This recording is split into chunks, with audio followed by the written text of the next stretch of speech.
pembahasan RUU tersebut ya, sewaktu Undang-Undang Tapera ini masih menjadi RUU, yang paling ngotot untuk RUU tersebut disahkan adalah PDIP dan PKS. Dikutip dari laman resmi DPR RI, justru pemerintah yang resisten terhadap RUU ini saat itu ya. Dan fraksi PDIP yang ngotot banget RUU ini segera disahkan. Jika pemerintah resisten terhadap RUU ini, Ketua Pansus RUU yang juga berasal dari fraksi PDIP, Pak Yosef Umar Hadi bilang, "Baru kali ini saya menjadi anggota Dewan. Dalam membahas RUU, pemerintahnya tidak pede atau percaya diri ya. Ini suatu kemunduran, berarti pemerintah tidak berani ambil risiko," kata Bang Yosef. Wow. Lalu ketika undang-undang ini disahkan dan aturan pelaksananya juga sudah dibuat dalam bentuk PP ya, sebagai kewajiban pemerintah, kenapa PDIP kemudian mau muncul sebagai pahlawan kesiangan yang si paling peduli buruh? Siapa yang mengusulkan akan adanya tapera? Mari kita bahas. Aturan wajib tapera tertuang dalam peraturan pemerintah nomor 21 tahun 2024 tentang perubahan ATAP, PP nomor 25 tahun 2020 tentang penyelenggaraan tapera, tabungan perumahan rakyat. Aturan baru itu merevisi bahwa iuran tapera bukan hanya ASN, PNS, BUMN, dan lain-lain itu ya yang pegawai pemerintah, tapi sekarang diwajibkan kepada pegawai swasta. Bisa dibaca di atas ini teman-teman bahwa UU Tapera disahkan dalam rapat paripurna pada 23 Februari 2016 dan disetujui semua fraksi, bahkan UU Tapera kala itu menjadi RUU inisiatif yang pertama diusulkan DPR pada periode tahun 2014-2019.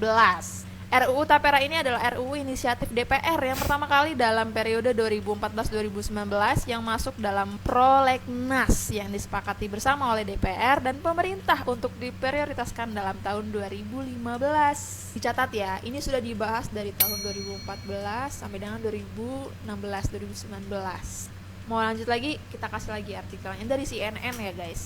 Fraksi PKS memandang bahwa RUU Tapera memiliki arti penting dan strategis untuk membuka akses kepemilikan rumah bagi masyarakat, khususnya masyarakat yang berpenghasilan rendah. Kata siapa? Kata Sekretaris Fraksi PKR DPR RI Abdul Hakim pada Juni 2016. Nanti ada kewajiban menabung dari peserta sebesar 2,5%, penghasilan kewajiban menabung bagi pemberi pekerja 0,5%. Setiap peserta juga berhak mendapatkan manfaat dana tapera yang diantaranya dapat menggunakan biaya pemilik rumah, pembangunan rumah, dan perbaikan rumah. Jadi apa pemirsa? Jadi tapera ini sebenarnya sudah dibahas oleh DPR dari tahun 2014, 2016, 2019 yang tadinya cuma untuk ASN, BUMN, PNS gitu ya, biar mereka punya rumah pensiun. Dan sekarang diwajibkan untuk para pekerja swasta. Kenapa gue buat video ini? Adalah untuk menyadarkan kalian yang terus menyalah-nyalahkan Pak Prabowo lah, menyalahkan ini gara-gara Pak Prabowo menang nih, 02 menang nih, akhirnya dia bikin begini bla bla bla berkelanjutan. Ada juga gue baca ada tweet kayak gini, bilang dana kampanye paling gede menutupinya dengan tapera. Kalau nggak ngerti menurut gue mending lo nggak usah sok tahu, nggak usah fitnah, apalagi sampai bilang dana kampanye gede tapi tutup tapera. Tapera aja udah dibahas dari tahun berapa tahun kemarin gitu, dan dibahas lagi sekarang. Yang tadinya cuma buat PNS, ASN, sekarang untuk pekerja swasta juga. Terus kalau ada yang bilang lu enak ngebahas kayak begini, gaji lu nggak dipotong, gaji gue juga dipotong, gue juga kerja ya, gaji gue dipotong, ya udah gitu. Itu juga untuk kebutuhan rumah, suatu saat nanti kalau gue butuh gue bisa pakai untuk nambahin kebutuhan gue beli rumah, nambahin gue untuk bebenah rumah dan lain-lain. Itu kan ada keterangannya di situ kan, itu loh pemirsa. Jadi menurut gue daripada lu berkoar-koar bilang ini gara-gara 02 nih, gara-gara yang milih 02, gara-gara ini menang, gara-gara itu menang, stop lah buat bikin berita seperti itu ya. Jadi lu move on, terus lu mikirin gimana caranya nih. Kalau memang lo merasa dirugikan dengan peraturan ini, ya lo berpikir bagaimana caranya pemerintah mendengar suara kita ini supaya entah itu iurannya diturunkan 1% kayak atau berapa persen, atau nggak usah ada, mendingan nggak usah ada iuran begini-begini, kita nabung sendiri. Dipikirin itunya aja, nggak usah pakai nyalahin gara-gara 02, gara-gara ini basi. Sebelum keluar yang namanya peraturan, pasti ada yang namanya permintaan. Pertanyaannya, siapa yang minta tapera untuk dijadiin aturan wajib? Siapa itu yang minta? Siapa yang minta? Dan kowe. Gak ada yang minta. Gak ada yang butuh. Yang ada mau nambah beban. Masa yang udah punya rumah juga wajib ikut dipotong 2,5% per bulan? Ini aturan apaan? Dalam 1 bulan gaji, ada potongan wajib 5,7% untuk JHT, ada potongan wajib 5% untuk BPJS, ada potongan wajib 3% untuk JP, ada potongan wajib 5% untuk pajak penghasilan. Terus sekarang dipaksa lagi, wajib dipotong 2,5% untuk tapera. Lah ya tinggal berapa gajinya? Semua yang gue sebutin itu sekilas kelihatan kecil, tapi kalau digabungin itu banyak. Total potongan gaji dalam sebulan termasuk tapera itu 21,7%. Jadi kalau misalkan gajinya 5 juta, tiap bulannya itu dipotong 1.085.000. Sisanya 3,9 juta sekian-sekian. Kebayang nggak tuh? Lagi pula kalau dengan gaji UMR yang 5 juta dipotong 2,5% untuk tapera, jadinya 125.000 yang katanya untuk tabungan perumahan rakyat. 125.000 kali 12 bulan sama dengan 1,5 juta. 1,5 juta dikali 30 tahun, 45 juta. Ada nggak rumah harga 45 juta? Pikir pakai otak. Astaga. Udah dijelasin kayak gitu masih aja ada bucin kodok yang bilang ntar disubsidi sama pemerintah. Emang menurut lo pemerintah mau ngasih subsidi berapa? 500 juta, 1 miliar per orang untuk beliin lu rumah. Dengan semua kekacauan aturan dari penguasa, sama aja rakyat hidup dan kerja cuma untuk ngumpanin para pejabat korup yang ada di pemerintahan biar makin subur dengan alasan untuk inilah, itulah, bullshit semua. Pas duit gaji udah dipotong segitu banyaknya, giliran mau dibelanjain duit sisa gaji, kena PPN 12% dong. Lu pada punya otak gak sih itu? Total gaji menteri itu 18 jutaan sebulan. Sedangkan gaji anggota DPR itu 50-an juta sebulan. Kenapa nggak gaji para menteri dan anggota DPR aja yang dipotong 50% untuk yang katanya selalu berjuang demi rakyat? Mau nggak mereka? Kenapa harus rakyat kecil mulu yang dikorbanin dan diperes habis-habisan untuk kepentingan penguasa? Dan sebagai penutupnya, aturan tapera ini nggak benar, harus dibatalin. Orang itu mboyo kulon nuwun dhisik, serap aspirasi masyarakat dulu, ngobrol-ngobrol dulu, bukan malah diem-diem nyolong duit rakyat dengan bilang untuk tabungan beli rumah. Karena itu bullshit semua. Apa lo?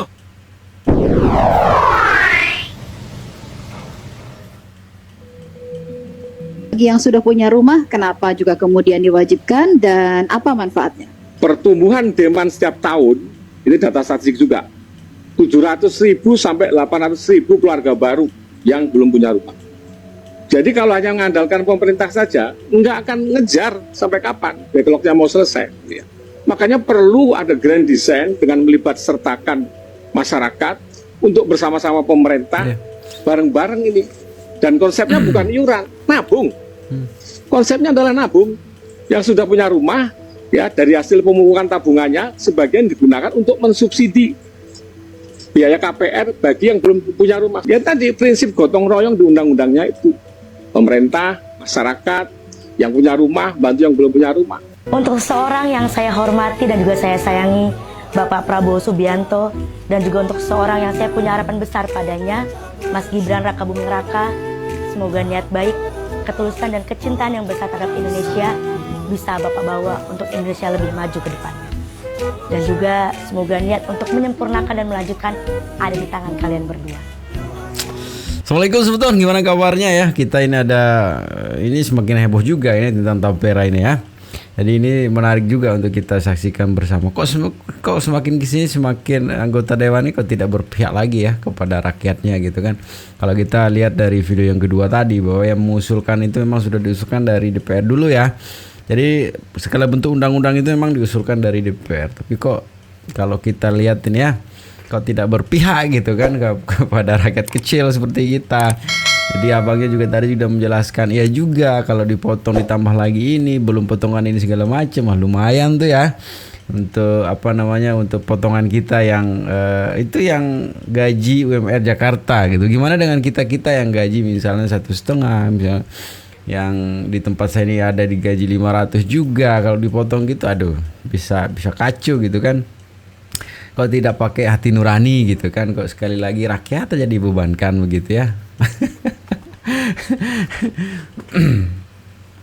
Ini ada komen kayak gini, Mbak, soal PP Tapera menurut Mbak gimana? Mohon pencerahan. Aduh, kalau minta pencerahan sih Anda salah tempat, karena seharusnya kalau minta pencerahan itu sama Pak Jokowi. Tapi kalau Anda tanya opini saya tentang tapera ini, saya bisa kasih. Saya sendiri kurang setuju dengan masalah tapera ini karena di dalam PP nomor 21 tahun 2024 di sana dituliskan salah satunya adalah ketika pegawai itu gajinya akan dipotong 3% untuk dialokasikan atau dijadikan simpanan nih tapera ini. Dan kita tuh kalau misalnya ngelihat pemotongan gaji itu kita kan harus lihat fungsionalnya. Contoh pemotongan-pemotongan yang buat saya fungsional, ada timbal baliknya dan bisa dinikmati dan dirasakan oleh si pegawai yang gajinya dipotong. Ya, seperti BPJS Ketenagakerjaan, di mana nih contoh aja kalau misalnya ada kecelakaan kerja, BPJS Ketenagakerjaan itu kan sebagai asuransi. Jadi adalah yang diterima oleh pegawai yang mengalami itu. Lalu BPJS Kesehatan, ya semua orang tahu dong ketika kita bayar iurannya terus kita sakit kita bisa gunakan. Nyata-nyata sebagai insurance kan. Sedangkan kalau masalah tapera ini saya rasa nggak semua orang akan merasakan itu fungsional. Dan andai kata pemerintah mengatakan bahwa program tapera ini diutamakan gitu bagi orang-orang yang memiliki penghasilan rendah supaya bisa punya hunian sendiri gitu ya. Sekarang kita pikir secara logika, gaji aja ya. UMR kalau kita ngomong bicara di Denpasar, karena saya tinggal di Denpasar. Di Denpasar UMR itu 3 juta. Kalau misalnya harus dipotong tapera 3%, berarti potongannya adalah 90.000. Dan kalau 90.000 kita kalikan 12 itu jadinya 1.080.000. 1.080.000 itu uang yang dikumpulkan selama 1 tahun. Kalau dikumpulkan selama 20 tahun, maka uang itu sekitar 21.060.000, ya kan? Dan itu selama 20 tahun kita ngumpulin, apakah mungkin akan bisa terbeli satu hunian? Kan udah nggak mungkin kan? Dan kita nggak boleh lupain yang namanya inflasi. Sekarang 20 tahun ngumpulin duit cuma 20 juta. Gimana caranya untuk purchase tanah yang harganya akan naik terus? Kan udah sulit ya. Jadi benar-benar nggak kelihatan fungsinya. Dan kita bicara lagi kalau misalnya tujuannya adalah mempermudah masyarakat untuk bisa punya hunian sendiri. Nah, kalau orang-orang yang sudah punya KPR, dipotong lagi gajinya untuk tapera, kan agak gimana ya? Bukannya jadi membebani masyarakat. Dan yang saya takutkan sebenarnya adalah program-program seperti tapera ini kan adalah program yang bersangkutan dengan uang. Dan kalau udah ada uang, pasti aja ada oknum-oknum yang senang bermain. Kamu ngerti dong permainan yang saya maksud. Dan kalau udah seperti itu, ujung-ujungnya nanti kasus tapera ini bisa jadi kayak kasus Asabri. Kasus yang ujung-ujungnya malah ngerugiin masyarakat. Dan kalau memang tujuan pemerintah adalah untuk membantu masyarakat untuk bisa punya hunian pribadi dengan harga yang terjangkau dibandingkan program tapera ini, kayaknya mendingan pemerintah menawarkan bantuan dari sisi perbankan untuk mungkin menurunkan DP ataukah mungkin menurunkan suku bunga daripada sisi bank-bank yang masih ada di jajaran BUMN. Mungkin itu sih menurut saya juga nggak paham kenapa pemerintah ambil kebijakan ini. Mungkin dengan kita banyak yang beropini, pemerintah akan mendengarnya lebih lanjut dan bisa mungkin dikaji kembali dengan lebih baik masalah tapera ini. Pemerintah nggak usah sok-sokan mau nolong masyarakat untuk punya rumah dengan motong 3% ya. Kami masyarakat udah nyaman tinggal di rumah orang tua atau mertua kami. Jadi nggak usah sok-sokan membantu kami. Toh gak lama lagi rumah orang tua atau mertua kami akan menjadi milik kami selamanya. Kami akan berkuasa untuk selama-lamanya. Gaji pegawai swasta akan dipotong 3% tiap bulan buat tapera. Jika nu kurang we, potongan aing unggal bulan teh. Tapi kan imah kermanya oke, tabungan keur mempermudah beli imah. Mun yang mempermudah beli imah mah, harga imah murahkeun. Basmi mafia tanah atau si Teh Abdul malah dipaksa nabung. Mendingan nabung sorangan daripada kete nyawa-nyawa duitna dicoceng dipake jang beli skincare budakna pejabat. Kan cenah mempermudah jang beli imahnya. Urang itu weh heula ayeuna. Harga imah nu murah di Bandung eta aya di pelosok. Nu jauh ti kota, jauh ti transportasi umum, jauh ti Alfamart jeung Indomart, jeung presiden ge masih keneh Gus Dur. Eta ge hargana geus 400 sampeyan ka 500 juta tah. Nah si tapera ieu potonganna kan 3% tina gaji. Misal gaji UMR Bandung 4.200.000. 3% ti 4.200.000 berarti 126.000 sabulan. Mun aing nabung 126.000 sabulan hayang bisa kekumpul nepikeun ka 400-500 juta, eta teh butuh nabung 3.000 bulan leuwih atau 250 tahun. Karek bisa kabeli. Umur aing ayeuna 36 tahun ya. Lamun 250 tahun deui, berarti aing kudu gawe nepi ka umur 280 tahun. Edan teu, emang aing penyu.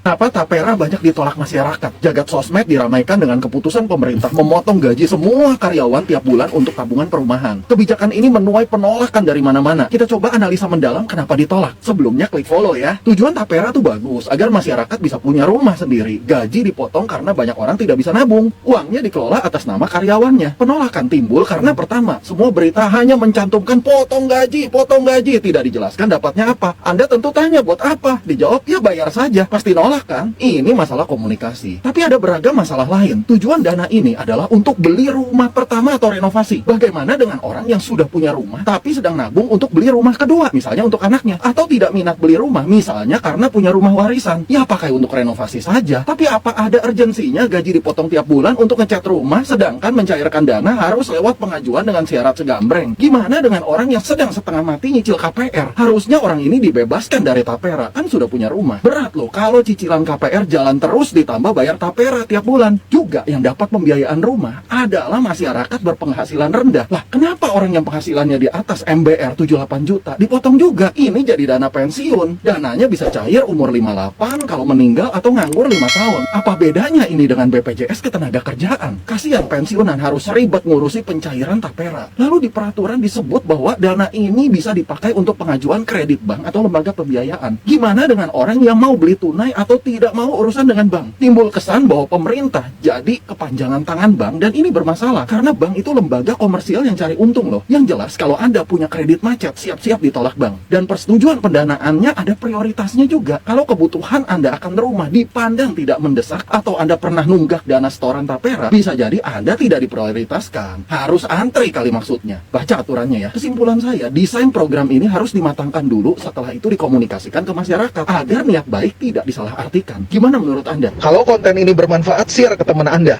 Gaji kamu bakal dipotong buat tabungan rumah. Ini adalah hal yang lagi rame dan aku pengen banget bahas. Jadi ya, baru aja ada aturan yang diteken sama pemerintah kalau gaji kamu bakal dipotong buat tapera atau tabungan perumahan rakyat. Total gaji yang dipotong ini 3%, di mana 2,5%-nya dipotong dari gaji pegawai, sisanya dibayar perusahaan. Nah, ini yang bakal kena itu hampir semua jenis pekerjaan. Nggak cuma PNS, BUMN aja, tapi juga TNI, Polri, sampai pegawai swasta. 2,5% tuh berapa sih? Kalau kita coba hitung pakai UMR Jakarta yang 5 jutaan, maka besaran iuran 2,5% yang dipotong itu kira-kira 126 ribuan per bulan. Terus itu tabungannya nggak bisa ditarik sewaktu-waktu, cuma bisa ditarik di jangka waktu yang lama. Dan bisa diambilnya pas kamu udah pensiun, pas usia 58 tahun, atau kalau udah meninggal. Gara-gara aturan ini, iya banyak banget kritiknya. Banyak yang ngerasa potongan ini nggak terlalu perlu dan malah jadi beban karena gaji yang sekarang kita dapat aja itu udah banyak potongannya. Kayak pajak penghasilan, BPJS Ketenagakerjaan, dan lain-lain. Belum lagi harga kebutuhan sehari-hari yang nggak makin murah. Nah, kalau menurut kamu gimana? Kamu ada pendapat nggak soal ini? Coba komen ya. Asabri dikorupsi, Taspen dikorupsi, Jasara Harja dikorupsi, Jiwasraya dikorupsi. Sekarang ada lagi Tapera, bakal dikorupsi nggak? Ya kalian tahu sendiri lah. Kalau mau bersih-bersih amat di surga aja lah kau.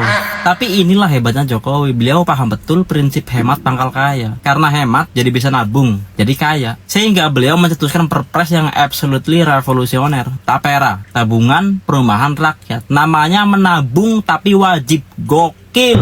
Dan ini sebenarnya perpres ini itu bentuk kecintaan Jokowi sama negara, karena beliau paham betul tanpa koruptor negara ini pasti bubar. Bagaimanapun juga koruptor itu adalah bagian dari ekosistem politik yang perannya sangat penting. Secara analogi, jika tikusnya punah maka predator di atasnya ikut punah, ya kan? Tikus dimakan ular, ular dimakan elang, elang dimakan apa ya? Elang dimakan apa ya? Gak tahu, tanya yang mau tanya saya. Halo Pak. Halo. Bapak peserta tapera ya? Iya Pak, baru pensiun. Oh iya, berarti Bapak sudah bisa menerima hak Bapak ya, yaitu rumah. Jadi, ayo saya pilihin rumah untuk Bapak. Wah, asik nih. Ayo. Ayo Pak, sini Pak. Nah, ini rumah dengan 2 lantai, 4 kamar mandi dan 7 kamar tidur Pak. Wah, luas bangunan sama luas tanahnya juga, wah gila, gede banget. Pokoknya nyaman deh, cocok buat Bapak deh. Alhamdulillah. Iya, alhamdulillah ya Pak. Semoga kita seberuntung orang yang punya rumah ini ya. Bukan rumah saya? Bukan Pak. Oh, rumah Bapak masih di depan, bentar lagi. Ayo, let's go. Ayo. Nah Pak, Ini dia rumah nyaman dengan garasi yang luas, Pak. Garasinya luas banget, cocok buat Bapak pakai main bola karena Bapak nggak punya mobil kan. Wah, nggak punya sih, nggak punya. Iya, sorry. Tapi ini terasnya luas banget, Pak. Luas, nyaman dan sejuk, hijau gitu. Cocok banget buat dipakai ngelamun sambil mikirin cara nutupin pay later Bapak. Wah, iya sih, Pak. Saya suka rumah ini. Ya, kita ke dalam yuk. Lihat-lihat ke dalam. Iya. Jangan dong, ntar gak sopan. Kan yang di dalam ada yang punya, Pak. Lah, bukan rumah saya lagi. Bukan. Nah, akhirnya kita sampai di rumah hasil tapera Bapak. Gimana perasaan Bapak, seneng nggak? Wah, senang banget dong. Boleh saya lihat ke dalam? Boleh dong, yuk. Loh, Nah, ini rumah hasil dari potongan gaji Bapak yang gak seberapa itu. UMR Jogja kan? Ini rumah saya? Pak. Ya dapat ini ya, kalau Bapak pengen rumah mewah ya Bapak pensiunnya di umur 700 tahun Pak, baru dapat rumah mewah tuh, bisa setongkrongan juga sama double door tuh Pak. Saya kira saya dapat rumah mewah, Pak. Wah, tahu gitu saya nabung sendiri. Ya udahlah. Oh, yang penting saya punya rumah sendiri dengan kontan. Kontan? Kredit Pak, ini kredit. Kata siapa kontan? Kredit Pak. Cuma Bapak bisa cicil ini 30 tahun Pak. Jadi mempermudah Bapak juga, ini panjang kan. Makin sengsara dong saya. Dah, males. Pak, mau kemana Pak? Abang dulu pergi Pak, saya mau nawarin program baru Pak. Program dari pemerintah juga namanya program masuk surga Pak. Jadi setiap Bapak melakukan kebaikan, pahala Bapak dipotong 2,5%, mau nggak?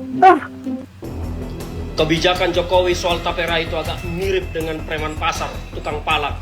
Padahal kalau butuh uang puluhan triliun, bersihkan Pertamina. Di sana kita akan menemukan banyak uang yang bisa kita gunakan untuk membangun perumahan rakyat. Jadi segitu aja videonya sebetulnya, semoga videonya bisa memberikanlah sesuatu yang semangat baru untuk membatalkan ini semua lah ya. Karena ini tidak masuk akal juga kalau memang ini akan ditetapkan sebagai aturan baru untuk kita sebagai pekerja gitu kan. Ini sangat lucu, tapi itulah yang terjadi sebetulnya. Semoga dengan adanya pemerintahan baru nanti ini akan merubah semuanya. Amin ya rabbal alamin. Jadi segitu sebetulnya videonya, semoga bisa menghibur sebetulnya semua. Assalamualaikum warahmatullahi wabarakatuh.